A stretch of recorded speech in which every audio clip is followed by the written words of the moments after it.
All right, let's go with Islam. So let's see how they approached sexuality.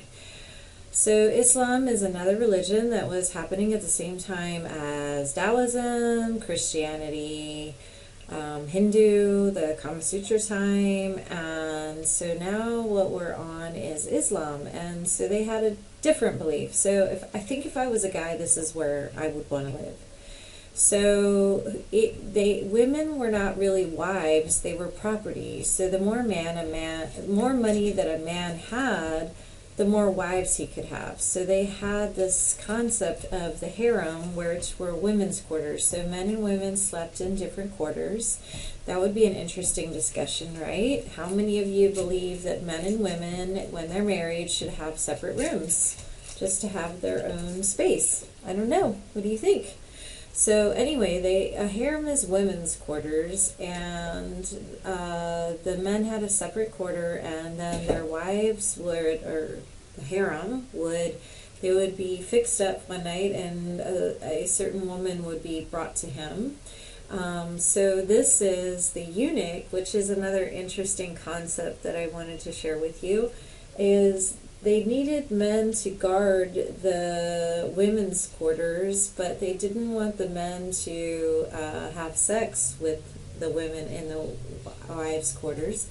So what they would do is, it was a very honorable position to be the guard of the harem, a eunuch. So some men would self-castrate themselves, and this is a tool that they would use for castration, supposedly.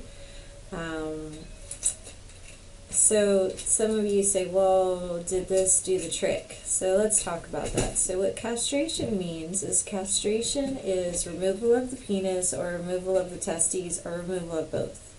So the men that removed both their penis and their testicles, they would urinate out of a quill, which is a feather, the quill of a feather.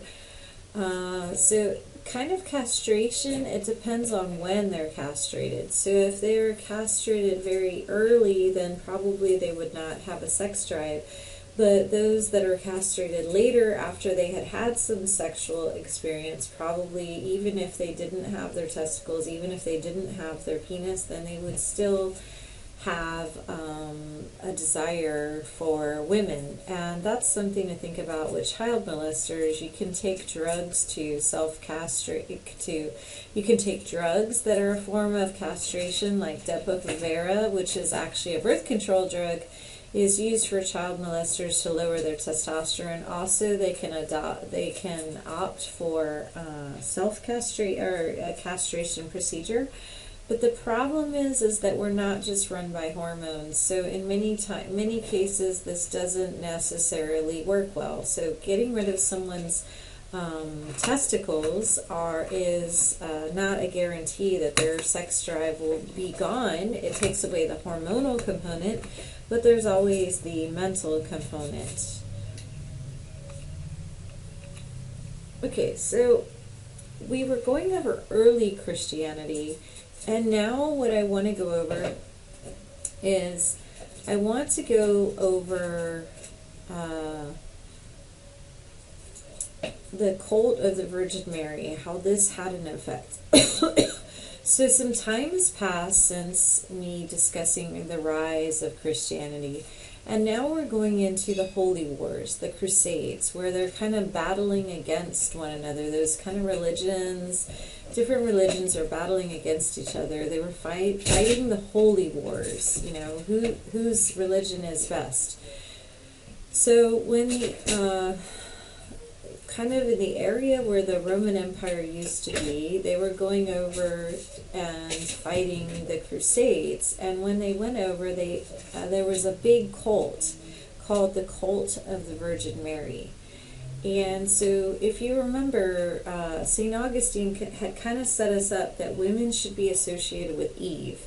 And women will bring the downfall of your Garden of Eden if you let her get out of control. So women cannot be trusted. But then there was another cult kind of associated with Christianity where women were more associated with the Virgin Mary, which the Virgin Mary was the mother of Jesus. So this being associated, so this is Europe, 1100 to 1550 BC. So remember I told you this is Christianity has evolved. This is a time period of the Holy Wars.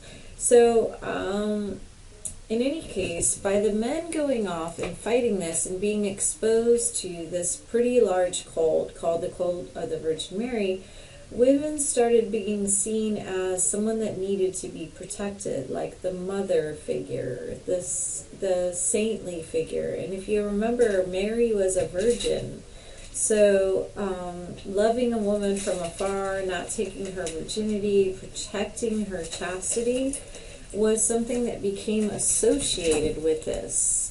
And so this is the time period when they believe that courtly love, where the man takes care of the woman and she's frail and he needs to lay his coat down and he needs to open the door for her and he needs to do all caretaking of her, was developed. You have to remember that women were seen as property, or women were seen as these women have to be controlled, or they've been seen as less than men. So the cult of the Virgin Mary, what that kind of brought in was, no, the men should take care of the women. Kind of this courtly love thing. Now here's another thing. So the chastity belt is something that's a bit controversial. They believe that there was such thing as a chastity belt, and I can see why they would lock someone up in it. Is during all these wars, then the invaders would come in and they would, take over your property, and they would rape and pillage the women. So supposedly they put this belt on them, and this belt would stop them from being raped. It would stop the women from being violated. But the problem with this belt is that, look, they have to urinate out of one hole, and then they have to defecate out of the other. And urine is very acidic. I'm sure that it caused rusting there. And then defecating outside of that is just crazy to me, because can you imagine, how is that even going to get through there? And supposedly the men would have a key, and this was developed to protect the women. And then it's questionable, was this a real thing, or was this just something that they talked about?